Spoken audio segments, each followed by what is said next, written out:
दूर से आती लाठी की ठक ठक की आवाज़ सुनकर रज्जो और गुलाबो चौकन्नी हो गई। दोनों ऊपर छत पर से पड़ोसी की बहू के संग अपना अपना दुखड़ा एक दूसरे से साझा कर रही थी।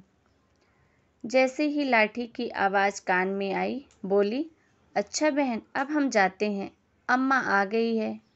अगर उन्हें भनक भी लग गई ना कि हम दोनों छत पर गए थे तुमसे बात करने, तो आज पिट जाएंगे हम दोनों। यही कहते हुए दोनों दौड़ते हुए नीचे आईं और जल्दी जल्दी काम निपटाने का दिखावा करने लगी। दरवाजे पर पहुंचते ही जगत रानी जोर जोर से दरवाज़ा पीटने लगी। रज्जो भागती हुई आई और दरवाज़ा झट से खोल दिया। इतनी देर लगती है खोलने में? घूरती हुई जगत रानी ने पूछा।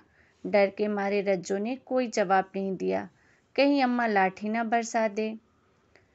अब अम्मा के पांव धुलाने लगे, तब गुलाबो गुड़ और पानी लेकर आए। थोड़ी देर बाद रज्जो पास आई और पूछा, अम्मा खाना लाऊं? हाँ, जगत रानी उठकर नीचे बैठ गई और रज्जो और गुलाबो दोनों की थाली में थोड़ा थोड़ा खाना डालकर शेष बचा हुआ खाना खुद की थाली में निकालकर खाने बैठ गई। रज्जो और गुलाबो कभी अपनी थाली देखे तो कभी अम्मा की। आज फिर अम्मा ने दोनों को थोड़ा सा खाना दिया। दोनों दुखी मन से धीरे धीरे खाने लगी और मन ही मन सोच रही थी, आज भी भरपेट अम्मा ने खाना नहीं दिया। जगत रानी की उम्र लगभग 55 साल की थी। उसके पति और दोनों बेटे परदेश में थे।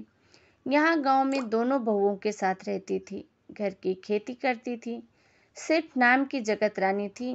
वाकई में खुद को जगत रानी ही समझती थी। मजाल है उसके इशारे के बिना एक पत्ता भी हिल जाए। नपा तुला चावल दाल देकर खेत पर जाती। उसके आने के बाद ही खाने की इजाज़त थी, वो भी जगत रानी के देने पर। एक दो बार उन्होंने बिना खाए खा लिया तो जो पिटाई हुई कि दोबारा बहुओं की हिम्मत ही नहीं हुई। चाबी हमेशा कमर में टंगी रहती, बिना पूछे छत पर जाने की इजाज़त तक नहीं थी। खैर, दोनों ने भोजन समाप्त किया, फिर बर्तन साफ कर आंखें बंद कर लेट गई। कुछ देर बाद गुलाबो ने धीरे धीरे, दीदी, ओ दीदी, सो गई क्या? नारे छोटी, नींद कहाँ आएगी, आंखें भूख से कुलबुला रही हैं। गुलाबो बड़ी चंचल थी, चाहे जितनी भी सजा मिले खुराफात से बाज नहीं आती थी। चकमा देकर बाग से अमरूद तोड़ लाई दोनों। झट से उठकर बैठ गई और रुको दीदी कहती हुई उछलकर कमरे के बाहर चली गई। दबे कदमों से धीरे धीरे झांक कर देखा तो जगत रानी खर्राटे ले रही थी।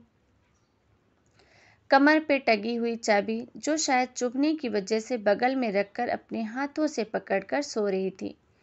झांक कर गुलाबो उछलती हुई आई, बोली, दीदी, अम्मा सो रही है और मेरे पास तुम्हारे भूख का जुगाड़ है। ना बाबा ना, अम्मा की लाठी नहीं खानी। रज्जो ने कहा, दीदी, अम्मा सारा काम हमसे कराती है और खाने पीने को भी नहीं देती। हम अगर जरा सा इधर उधर कर लें तो भगवान थोड़ी ना गुस्सा हो जाएंगे। 2 दिन पहले जगत रानी ने बहुओं से जाते पर चने और जौ का सत्तू पिसवाया था। दोनों को चखने भी नहीं दिया। जहाँ पहले से ताला जड़ रखा था वहीं पर रख दिया। दोनों ललचाई नजरों से देखती रहती। तभी गुलाबो का सारा ध्यान भंडारे पर था। गुलाबो 18 साल की चंचल युवती थी। उसकी बड़ी बड़ी मासूम आंखें अपनी शरारत रज्जो को शामिल कर लेती और ना चाहते हुए भी उसका अनुभव विनय रज्जो को राजी कर लेता।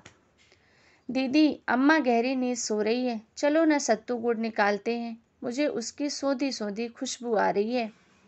रज्जो को जबरन उठाकर बोली, दीदी, बस तुम साथ रहो, मैं आहिस्ता आहिस्ता निकाल लूँगी, अम्मा को तो पता भी नहीं चलेगा। धीरे पांव रखते हुए चल रही थी कि जरा सी भी आवाज़ न हो। नींद में ही जगत रानी का हाथ चाबी से हट गया। गुलाबो ने चाबी उठाई और भंडार खोल लिया। जल्दी सत्तू रज्जो के कपड़े थाली में डालने लगी। अब गुड़ के लिए हाथ अंदर डाला है और निकाला, फिर सोचा एक और ले लेती हूँ, बाद में खाने के काम आएगा। ऊपर से घबराहट भी थी कि कहीं अम्मा जाग न जाए। जैसे जगत रानी के चेहरे के ऊपर आया, जगत रानी को छींक आ गई। छींकते ही गुड़ गुलाबों के हाथ से छूट गया और सीधा जगत रानी के नाक पे गिरा। बड़ा सा गुड़ नाक पे गिरते ही जगत रानी दर्द से चिल्ला उठी और उठकर बैठ गई। उसे समझ नहीं आ रहा था कि क्या हुआ। जब दर्द कम हुआ तो देखा कि गुड़ पड़ा हुआ है। तभी माजरा समझ में आया। डंडा देखते ही गुलाबो रज्जो भागने लगी। अम्मा माफ़ कर दो। दोनों आगे आगे, अम्मा पीछे पीछे करते हुए करम जलियों